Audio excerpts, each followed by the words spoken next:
I was based predominantly in Kabul, and my role was to look after the mentoring and the training of the infantry side of the Afghan National Army. And that role encompassed lots of things, predominantly making sure the army commanders at various levels were trained appropriately, and that then when they deployed to their forward locations, whether that was in sort of Mazar Sharif or in sort of other locations like Herat, that they were properly integrating and so on. US President Biden said in his speech the other night that the Afghan troops just weren't willing to fight. Can you tell us what was your experience with them? I mean, as far as I'm concerned, that's nonsense. The Afghan troops are good troops, they are good people, and it's very easy to dissociate ourselves from them. They were effectively leading combat operations in Afghanistan from 2014, so this isn't something that's happened suddenly.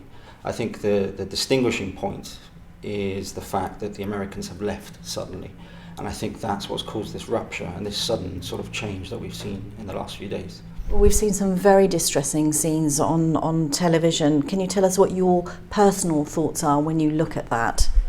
I've been thinking about this, and it's sort of the stages of grief. I think initially it's shock. We couldn't quite comprehend how what was happening, and then anger and frustration at how we've effectively allowed this to happen. And I think now most people are moving into sort of disbelief and sort of sadness. It's a very sad situation, and obviously for those that served in Afghanistan, it's more personal. We effectively looked these people in the eye. We told them things that we thoroughly believed at the time. Lots of phrases that the army and the military use, such as hearts and minds, and Shona Shona, standing next to your Afghan counterpart, and so on. And effectively, we did that for 20 years. And so to see what we're seeing on the television, it is extremely distressing. It brings into question, what the point was of being there.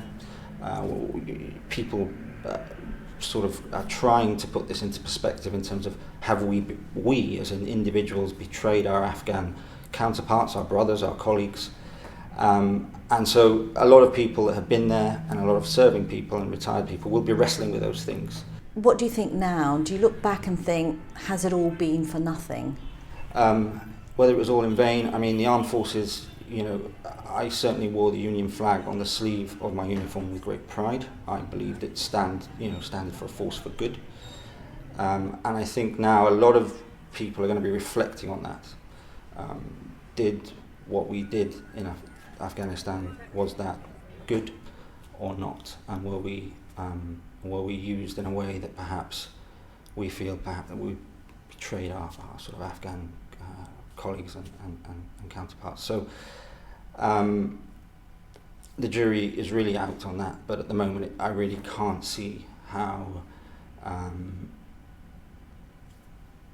we can put this together in a way that what's happened over the last 10 days is actually a good thing.